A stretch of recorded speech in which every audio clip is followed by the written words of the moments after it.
Nelson and Murdoch, the Avocado Brothers. That has a nice ring to it. Welcome, guys, and you know what? I just binge watched Daredevil on Netflix, season 1, 13 episodes, almost about an hour long each episode. Now, you got my first impressions on episode 1. I said I liked it. Thought cinematography-wise is a little bit dark.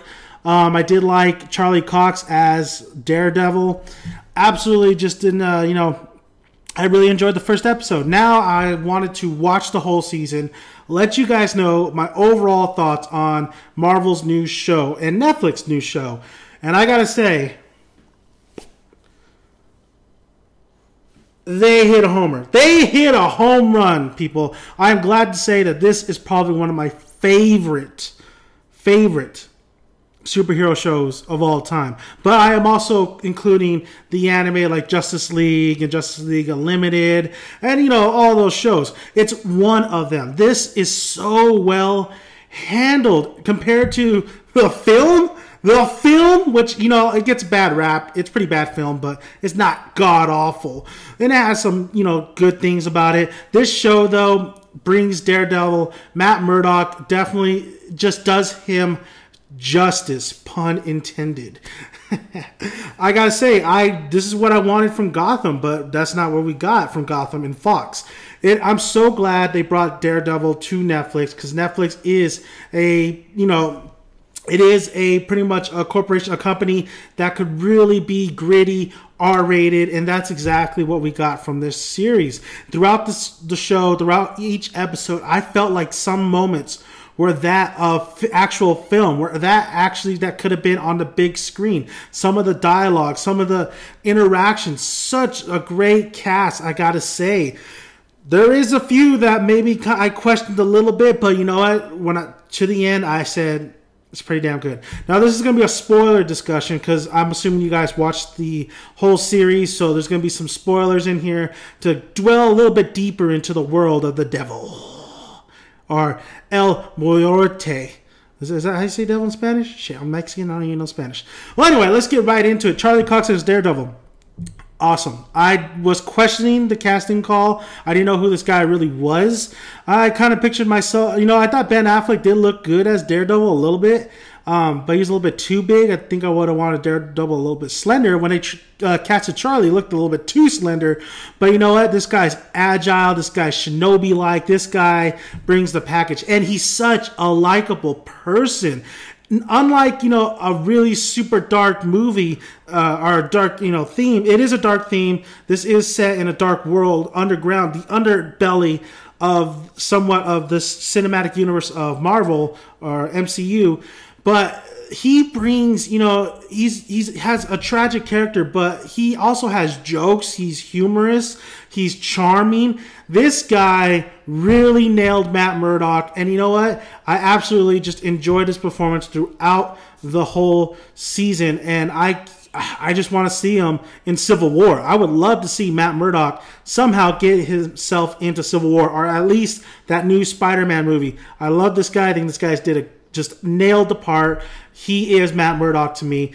There is an issue I have with the season. I thought I would have liked to see a little bit more, just like the movie The Judge. I would like to see more courtroom drama. Matt Murdock is, I like how they have him doing a lot of stuff for his firm and, getting all the evidence, this and that. But I would actually like to see him in the court. But it is season 1. It is him starting off with Foggy. And speaking of Foggy was fantastic. Him and Matt, great chemistry. I thought these two really played well with each other. I could see that they were friends. Fantastic. Foggy was awesome. If you didn't know, he was, believe in the original Mighty Ducks. He was like the bully or whatever. I thought this guy, he really was funny. He was a very great comedic relief. He didn't go over the top. He was just really balanced out. When he needed to be serious, he was serious. When he needed to be calm, he was calm. When he needed to be funny, he was funny. He was charming too. Foggy was actually pretty damn charming. So I could see why he got that big booed lady towards the end. Man, she wasn't too bad, wasn't she? She wasn't too bad. But don't let these two cry. Don't let these two actors cry, because there's one episode where, Matt tells Foggy about Foggy finds out that Matt is the Black Mask, the masked man, and they have like they share a moment. And they're both crying, and I thought the acting of the crying scene was just a little. Yeah, don't let these two cry. Don't let them cry. Let's get to Karen. Now, Karen, I had a mixed feeling with this character. Of course, I didn't think she was going to be the actual, part of the cast, but she was. I don't know too much of the Daredevil comics. I just know the movie. I know who Daredevil is, and of course the Spider-Man animated series. But I didn't know too much of Daredevil. I guess she is in the comics, or so to speak. At the end of the season, I kind of hated her. I'm not gonna lie, I did not like her. I just thought the way she did Ben, how she pretty much got him killed. She was just poking her nose. She didn't know. She's a rookie. She's a rookie who didn't know what the consequences was gonna happen. There's a lot of consequences that involved her, including her killing Wesley. Hated that. Loved Wesley. I think Wesley was a cool character. Didn't think he was gonna die. I was like, oh shit, are you serious? And he did. He fucking Karen killed him. I thought that was a big mistake by Karen, and they went after Ben for it, and I think she deserves punishment. I think the justice system needs to get Karen. Karen is a murderer.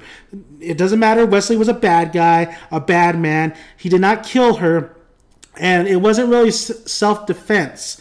She had a chance to just get out of there, but she didn't. She just shot the man. So, and Karen she just does stupid stuff. I'm serious.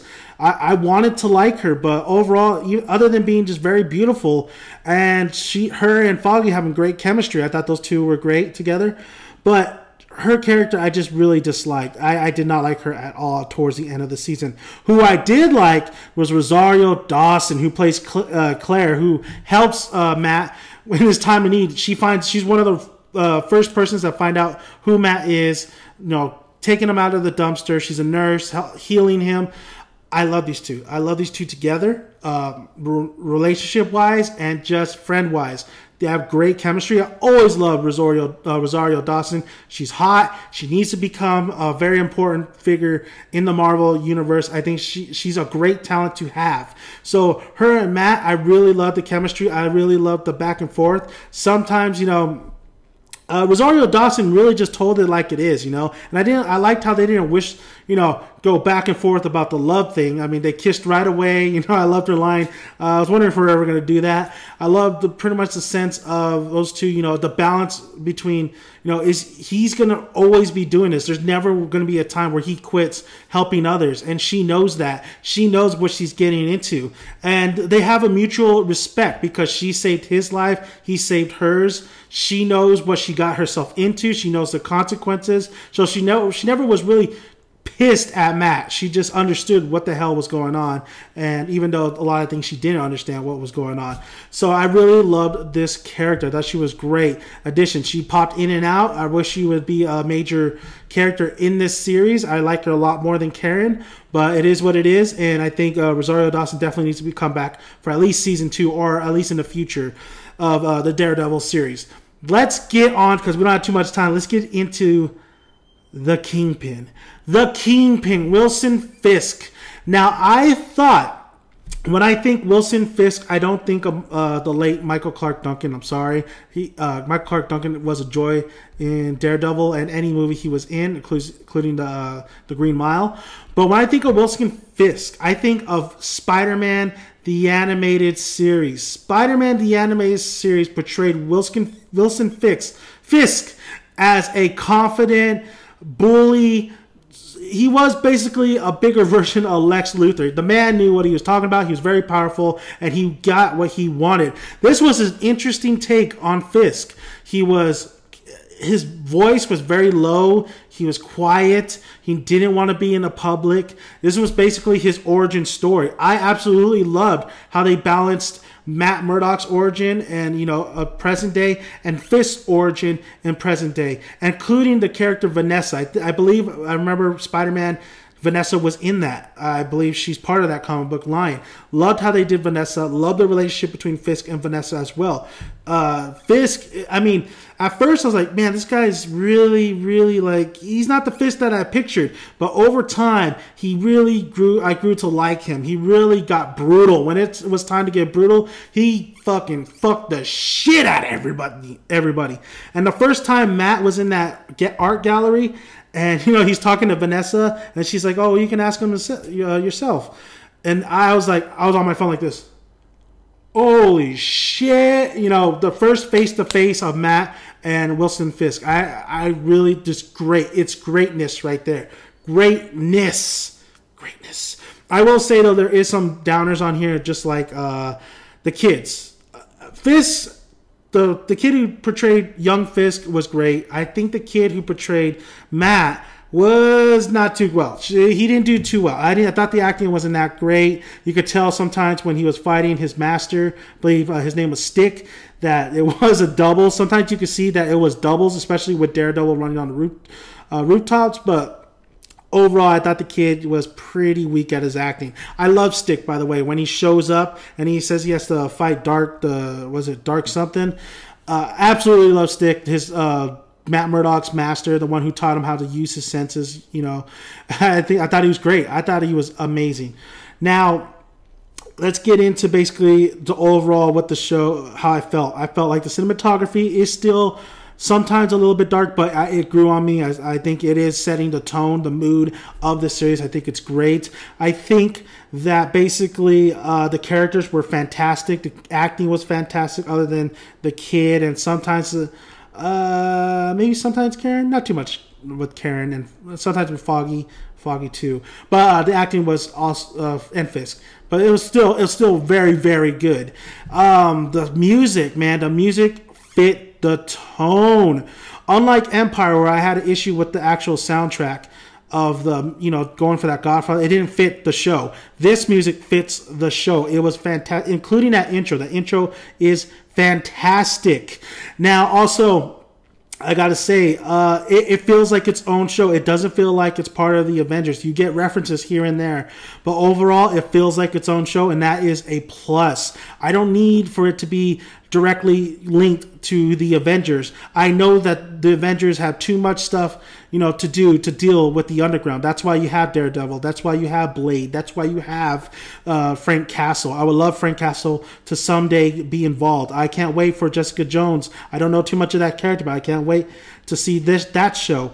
Overall, the production value was fantastic. The fight choreography reminded me of The First Taken. And if you know, The First Taken was actually a pretty damn good fight movie. And it also was mixed in with a little bit of The Raid, the flips. It felt realistic. It felt gritty. It was never too comical. It felt real. It felt like this can actually happen. The weaponry that Daredevil Matt Murdock uses makes sense. It's amazing. Absolutely a joy watching this series. Everything is well balanced. Everything is awesome. Every episode, I wanted to know more. I wanted to know more of the characters. I wanted to see what would happen next. And that's exactly what a show needs to do, is make you wait and make you just impatient and wanting just to binge watch the hell out of it. And that's exactly what Daredevil did. I absolutely loved this show, and I think a lot of people loved it as well. So I gotta say, kudos to Netflix, kudos to Marvel, kudos to Kevin, kudos to Drew. Absolutely fantastic show. What a joy. Man, I just want to see a season 2, but we all know this is going to be connected in Jessica Jones and everything else. Please bring Frank Castle. I think this is the best way to portray Frank Castle. I still would love a film adaptation of Frank Castle, but if they're going to go TV series, Netflix is definitely the right path. So thank you guys for listening. Subscribe, like, let me know your thoughts on Daredevil. My thoughts on that overall, the final costume. Hopefully it's not the final costume. It is kind of like a prototype. But the costume was okay. I didn't love it. I didn't really hate it. It was subpar. I thought it'd be a little bit better. Honestly, I think the movie costume was... I want it to be a little bit more brighter red and have that Daredevil. But we'll see if they fix that up and actually, make it more to the comics. I want it a little bit brighter. Even though it should be darker. He's at night. But he's the Daredevil, man. But overall... fantastic show. Subscribe, like, let me know your thoughts on the show. And please watch it if you have not seen it yet. It is fantastic. Thank you guys for listening. Let the devil get you. Wait, no, I better not finish with that. Hoo-ah.